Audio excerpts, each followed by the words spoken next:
Right now we're standing on the Rabbit Mountain open space property owned by Boulder County. This property encompasses about 4,000 acres.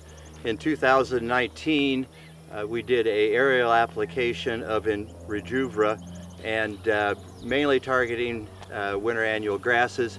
And as you can see, the results are really quite fantastic. In this day and age, when pollinator species are very important, and the importance seems to have grown over the years, we have an abundance of coneflower. Just a moment ago we had bees visiting these coneflower, and it was really quite amazing. As well as the pollinator species, we have Louisiana sage and abundance of grasses that we've noticed that have come on since we have controlled the cheatgrass. And this is something that we'll continue to monitor.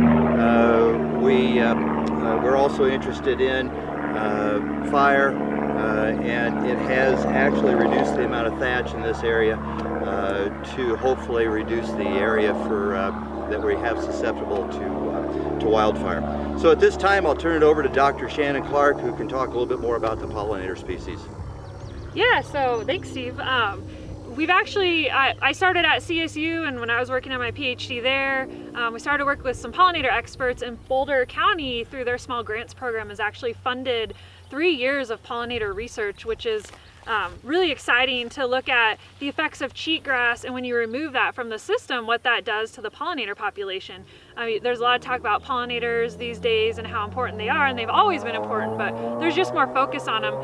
And actually, over 75% of our plant species actually rely on pollination, so it's really critical to remove cheatgrass. That's another component of it, is to bring back pollinators to areas.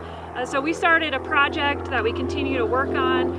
Now Bayer is joining with CSU to continue the project for Boulder County, where we're looking at tracking pollinators in these areas and our effects compared to areas that haven't been treated for cheatgrass.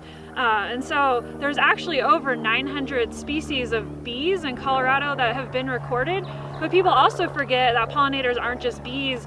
You have flies and moths, things like bats even, butterflies. So there's a lot of things out here pollinating these plants. So we're looking at all of those and recording them and seeing the impact. So we're already seeing increases into these areas of more pollinators choosing to be in the areas where the winter annual grasses have been removed, compared to those areas that are so decimated where there's not a lot of forbs providing things for them to pollinate.